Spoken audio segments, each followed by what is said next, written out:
Bonjour les Itata, bienvenue dans votre émission Coutez ça. Le Brésil s'invite en Martinique par le biais d'un congrès festif, le Brasil Jam. Et pour en parler, j'ai le plaisir de recevoir la présidente et co-organisatrice de l'événement, Madame Lola Edith de Sassy. Bonjour Lola. Bonjour Astrid. Bienvenue chez Itata. Merci pour l'invitation. Avec plaisir. Alors Lola, tu es présidente de l'association Samba Addicted. Tout à fait. Est-ce que tu peux nous présenter cette association? Oui, alors c'est une association que j'ai créée en Martinique il y a bientôt 3 ans. Dans laquelle en fait je dispense des cours de samba. J'organise aussi des ateliers de confection de costumes en amont du carnaval pour permettre aux Martiniquais et Martiniquaises d'apprendre à confectionner leurs costumes. Et j'organise également des voyages avec les adhérents de mon association pour aller découvrir le Brésil. Donc voilà, cette association, elle a vraiment comme objectif de créer un pont culturel entre la Martinique et le Brésil. Pourquoi le Brésil? Alors, je suis tombée amoureuse de la culture, on va dire, il y a une dizaine d'années. Ça s'est passé par la danse, voilà. J'ai été passionnée en réalité au contact. Quand j'ai découvert la samba, j'ai été passionnée. Tellement passionnée que je me suis formée, que j'ai appris. Et que voilà, j'ai fini par enseigner, donner des cours. Justement, on y vient. Donc, tu es coach de samba. C'est ça. C'est quoi la différence entre un coach de samba et pas prof de samba? Pourquoi on ne dirait pas prof de samba carrément? Alors, parce que la samba, c'est une danse urbaine. J'estime que le statut de professeur, c'est pour les personnes qui passent des certifications pour enseigner, comme par exemple les professeurs de classique ou de contemporain, de modern jazz. Donc, j'ai du mal à endosser ce statut de professeur. Je préfère dire coach parce que c'est aussi une vision, une manière de mener les cours, de transmettre. Moi, je suis plus dans un objectif de pousser mes élèves et mes adhérentes à se surpasser dans la danse, plutôt que juste enseigner. Voilà, je suis vraiment là pour les pousser, parce que la samba, c'est une danse assez technique, physique aussi. Donc, du coup, ça demande aussi beaucoup comment dire, de savoir-être, d'attitude. Exactement, l'attitude et tout ça. De pédagogie aussi, j'imagine. Exactement. Finalement, on a la frontière du prof quand même. On est à la frontière. C'est vraiment Ce n'est pas officiel, mais on est quand même à la frontière. Exactement. Et c'est vrai qu'avec l'évolution de la société, ce serait bien qu'il y ait de plus en plus de diplômes qui touchent aux musiques urbaines, puisque en 2024, c'est clair qu'il n'y a pas que du classique, que du jazz. Oui, mais c'est un débat actuel oui, en vrai, ce moment, vrai. et Avec c'est assez compliqué. Voilà, c'est ça, c'est assez compliqué. Qu'il n'y ait pas de certification, parce que voilà, une danse, la passion et le fait de se former, parce que voilà, on peut se former comme moi. Mes professeurs sont justement au Brésil. Je me forme au Brésil pour pouvoir transmettre voilà, les choses les plus justes et les plus authentiques à mes élèves. Donc oui, c'est important de se former, et la passion fait que voilà, on peut transmettre. Et du coup, qui vient à tes cours? Alors, quel type de public? J'ai principalement, majoritairement, en réalité, des femmes. Oui. Mon public est essentiellement féminin, et pourtant c'est un préjugé, parce qu'il y a de la samba pour hommes, c'est une autre technique, mais les hommes dansent la samba aussi. Mais voilà, les personnes qui se présentent dans mes cours et qui viennent s'inscrire sont principalement des femmes. Mais de manière générale, les hommes et la danse, de toutes les façons, à chaque fois qu'il y a un invité qui pratique une danse particulière, on a souvent un public féminin qui est beaucoup plus présent qu'un public masculin. Donc, messieurs, il serait temps de tester la samba. Exactement, mettez-vous à la samba. Donc, tu enseignes à Schellcher et aux Trois-Îlets. Okay. C'est ça. Donc, on peut toujours venir s'inscrire. Oui, toute l'année, je prends des inscriptions et j'adapte les cours. En fait, j'essaye d'adapter en fonction des niveaux. Et donc, oui, tout niveau, et je prends toute l'année, parce que pour moi, je veux laisser la découverte possible à tout le monde, à tout moment. Ok, très bien. Alors, le congrès de salsa dont il est question aujourd'hui, donc c'est avec l'association Samba Addicted, mais en collaboration avec une autre association, pour ça que je parlais de co-organisation, avec... Mais du coup, c'est de la samba, c'est pas de la salsa. J'ai dit quoi? Salsa, pardon. Excuse-moi, le congrès de samba. On est proche. Donc c'est avec Samba Addicted et l'association Djouba. Exactement. C'est quoi cette association? Alors, l'association Djouba, c'est l'association qui porte le projet de Boris Percu. Tambouillet, Bélé, Boris Reina Adélaïde, plus connu sous le nom de Boris Percu sur les réseaux. Voilà, qui, lui, a cette chance de vivre à la fois et en Martinique et au Brésil. Et je lui ai parlé de mon projet. J'avais déjà fait venir 2 professeurs de samba l'année dernière du Brésil. Et il y avait eu beaucoup de succès. En fait, il y a près de 80 filles qui étaient venues prendre les cours. Et donc, je me suis dit, bon, cette année, on va faire encore plus grand, on va faire venir encore plus de professeurs, mais on va y ajouter la musique. Et c'est à ce moment-là que j'ai proposé le projet à Boris. Qui a adhéré tout de suite, puisque lui aussi il promotionne beaucoup la culture antillaise, notamment le belly, dans ses rythmiques au Brésil. Exactement. En fait, il est ambassadeur de la culture martiniquaise au Brésil. Et donc là, c'était une manière de faire un échange et d'amener la culture brésilienne en Martinique. Et donc par la percussion, parce que c'est son domaine de prédilection. Donc lui s'occupe en réalité de la partie percussion brésilienne, donc la gestion des ateliers de percussion avec les professeurs qu'on va faire venir, et moi de la partie cours de danse. Alors, tu as gardé un lien certain avec le Brésil. Oui.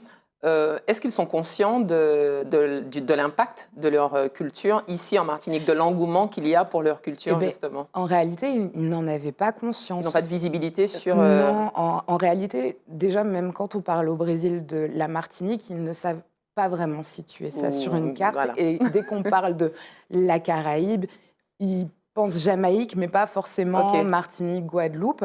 Et c'est un constat qu'on a fait avec Boris parce qu'on était au Brésil cet été. Et en fait, les professeurs qui vont venir sont de renommée internationale. Oui. Ils ont l'habitude d'aller un peu partout dans le monde, en Europe, aux États-Unis, en Australie.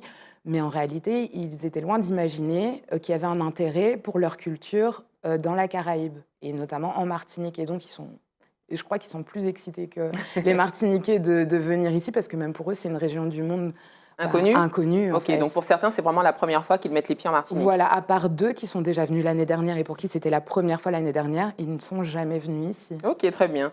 Donc parlons un peu de ce congrès. Donc il aura lieu sur 3 jours. Oui, tout à fait. Donc samedi, dimanche et lundi. On rappelle que lundi 11, c'est férié. C'est férié, tout à fait. On a le temps. Que va-t-il se passer durant ces 3 jours? Alors, samedi et dimanche, le congrès sera axé uniquement sur les cours de danse et les ateliers de percussion. Donc, il y aura les différents professeurs, Marcus Prado, Victor Alonso, Mayara Santos, qui vont donner des cours de samba nopé, donc la samba que moi j'enseigne ici en Martinique. Lipe Rodriguez qui va donner des cours de funk. Donc ça, c'est une danse qu'on voit beaucoup sur les réseaux sociaux en ce moment, danse très populaire qui vient des favelas, qui ressemble beaucoup plus au hip-hop, on va dire. Et alors, Elton Jackson et Victoria dos Santos qui vont venir, qui sont des percussionnistes très connus au Brésil, qui vont venir donner des cours de percussion. On a fait venir avec Boris des instruments du Brésil, justement pour permettre aux Martiniquais de pouvoir s'exercer sur les vrais instruments. Très bien. Donc quand on vient, on peut venir de manière neutre. Exactement. Et tout est déjà sur place. Tout est déjà sur place. Qu'on soit débutant, confirmé, intermédiaire. Tout niveau. Tout niveau. Donc si j'ai juste l'envie de tester, c'est possible. Voilà, les curieux peuvent venir sans problème. Et au niveau des enfants, par exemple, s'il y a des enfants qui commencent un peu en Martinique, il y a beaucoup de personnes, d'enfants qui font de la capoeira, par exemple. Oui.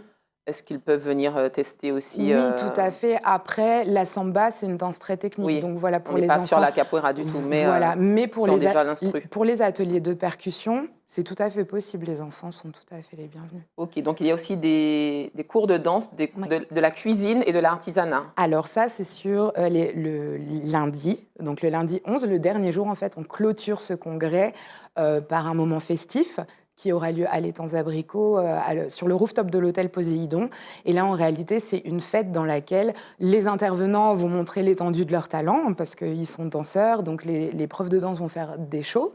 Les percussionnistes vont faire des concerts live et des rodas de timbao. Donc des rodas, c'est... Qu'est-ce que c'est? Alors, c'est un moment où ils vont jouer, en fait. Ils vont jouer, c'est un concert percussion live, en réalité. Chanter aussi, parce que Victoria dos Santos est également chanteuse. Oui, j'ai vu un petit extrait. Voilà, donc, grande chanteuse, surtout. Grande chanteuse, très belle voix. Et donc, en fait, c'est un moment, je ne vais pas dire de restitution, mais le moment pour les intervenants de montrer l'étendue de leur talent. Et Lipe Rodriguez est également DJ à Rio de Janeiro, donc il va mixer aussi. Il y aura de la restauration sur place, avec des plats traditionnels brésiliens, évidemment, pour continuer cette découverte, que ce soit voilà, musicalement, mais aussi culinairement parlant. Donc là, on est vraiment plongé. Il ne s'agit pas juste de fête et de danse. Il Non. s'agit vraiment de la culture brésilienne à 100%. Exactement, de recréer l'ambiance justement des fêtes brésiliennes, ici en Martinique. D'accord, c'est le pari lancé. On s'est lancé, tout à fait. Et quel est votre objectif justement qu'est-ce que vous attendez de cet événement, vous? Que les Martiniquais répondent présent, parce qu'évidemment, nous, Boris et moi, on a cette facilité d'aller au Brésil, donc quand on veut s'imprégner, on peut aller, que ce soit pour se former ou pour jouer. Maintenant, c'est de pouvoir permettre au public martiniquais de découvrir cette culture-là ici chez eux. Donc l'idée, c'est que cette première édition soit un succès et qu'on puisse faire en sorte que ça devienne un rendez-vous annuel et que d'année en année, on puisse faire grossir le projet, ajouter des conférences, ajouter... Voilà. Vraiment créer le Brésil ici, Exactement. l'espace d'un instant. Exactement. Et ça a aussi un apport touristique pour que les personnes puissent aussi changer de destination et se dire, bon ben, Tout à fait. on va faire un tour au Brésil, pourquoi pas? Mais d'autant plus qu'en réalité, ce que peu de personnes ici en Martinique sont au courant, c'est que maintenant, on a des liaisons aériennes directes pour aller au Brésil. Donc, c'est l'occasion, voilà, si jamais on est touché par le congrès et par ce qu'on y vit, ça peut peut-être déclencher l'envie chez certaines personnes d'aller directement à la source et de découvrir le Brésil. Alors, est-ce que toi, tu parles portugais? Alors, je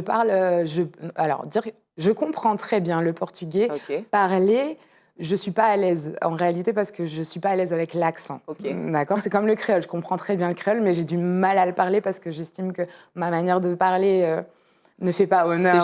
C'est juste la pratique. C'est une question de pratique. Si on veut avoir un échange avec les profs par la suite, est-ce que c'est possible? On est là pour faire la traduction, tout à l'intermédiaire. fait. Boris, bilingue, Il est à l'aise, parfaitement. Je peux faire la traduction aussi. Après, les intervenants parlent aussi anglais. Donc, voilà, il y a même une intervenante qui s'est mise au créole. Donc, du coup, on va... Tout est possible. Tout est possible. Ok. Tout est possible. Donc, j'ai cru comprendre que les billets partent très vite. Oui. Oui, donc il reste encore très peu de temps avant la fin. Ce week-end, l'événement, c'est ce week-end. Donc là, cette semaine, les places... oui, donc ne tardez pas. Exactement.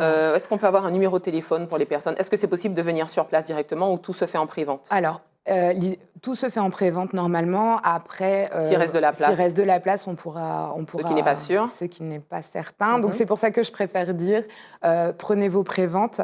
Vous pouvez nous joindre au numéro 06 96 20 09 32. On répond à toutes vos questions, toutes les informations. On vous envoie les liens justement pour réserver via les sites, les billetteries qu'on a créées. Donc voilà, 06 96 20 09 32. Et on peut aussi vous suivre sur Instagram. Exactement. On a créé une page Instagram spécialement pour le congrès, donc Brazil Jam -8. Et nos pages personnelles, donc Samba Addicted pour mon association et Boris Percu pour Boris Renate. L'association Djouba. Djouba, exactement. Plein de succès, je vous souhaite plein de succès pour ce premier événement. C'est gentil, merci. Merci pour l'échange. Merci à toi pour l'accueil. Avec plaisir. Et puis, j'espère te voir ce week-end. Bien évidemment, je suis déjà prête. C'est sûr. Merci aux Itata de nous avoir suivis. J'espère que cette émission vous a plu. Et puis quant à nous, on se dit à très bientôt pour un autre Coutez ça.